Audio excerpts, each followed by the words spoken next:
नमस्कार दोस्तों, आपका हमारे चैनल में स्वागत है। पिछले कुछ दिनों से कहर बरपा रहे म्यूकरमाइकोसिस या ब्लैक फंगस संक्रमण को लेकर एक नई बात सामने आई है। अब तक कहा जा रहा था कि ये बीमारी उन लोगों में ज़्यादा सामने आ रही है जिन्हें डायबिटीज़ है और साथ ही उन्होंने लंबे समय तक स्टेरॉइड्स लिया है। अब डॉक्टरों ने आशंका जताई है कि इसके पीछे इम्यूनिटी बढ़ाने वाले जिंक सप्लीमेंट और आयरन टैबलेट्स भी जिम्मेदार हो सकते हैं। ब्लैक फंगस फैलाने में इम्यूनिटी बूस्टर्स का कितना हाथ है, इस पर बांद्रा स्थित लीलावती अस्पताल के सीनियर एंड्रोक्राइनोलॉजिस्ट शशांक जोशी शोध पत्र तैयार कर रहे हैं। टाइम्स ऑफ इंडिया की वेबसाइट में प्रकाशित रिपोर्ट के मुताबिक उनका कहना है इस बीमारी के पीछे प्राथमिक कारण तो स्टेरॉइड्स का इस्तेमाल और डायबिटीज है, लेकिन बीते 2 दिनों से मेडिकल कम्युनिटी में भारतीय द्वारा जिंक सप्लीमेंट और आयरन टैबलेट्स के खासे इस्तेमाल पर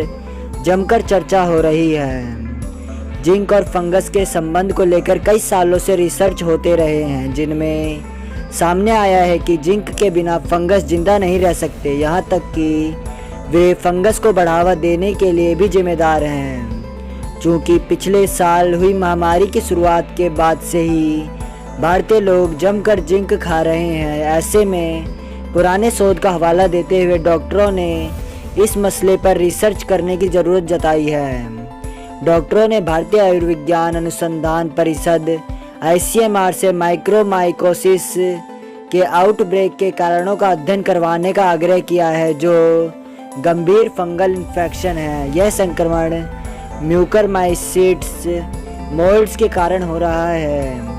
म्यूकोर के मामले दुनिया में सबसे ज़्यादा भारत में ही पाए जाते रहे हैं। कोरोना प्रकोप होने से भी पहले यहाँ दुनिया भर से करीब 70 गुना ज़्यादा केस थे, लेकिन पिछले करीब 1.5 महीने से यहाँ 8000 केस आने से हड़कंप मचा हुआ है। चूँकि यह संक्रमण बहुत खतरनाक है, लिहाजा इस पर तेज़ी से रिसर्च करने की ज़रूरत है।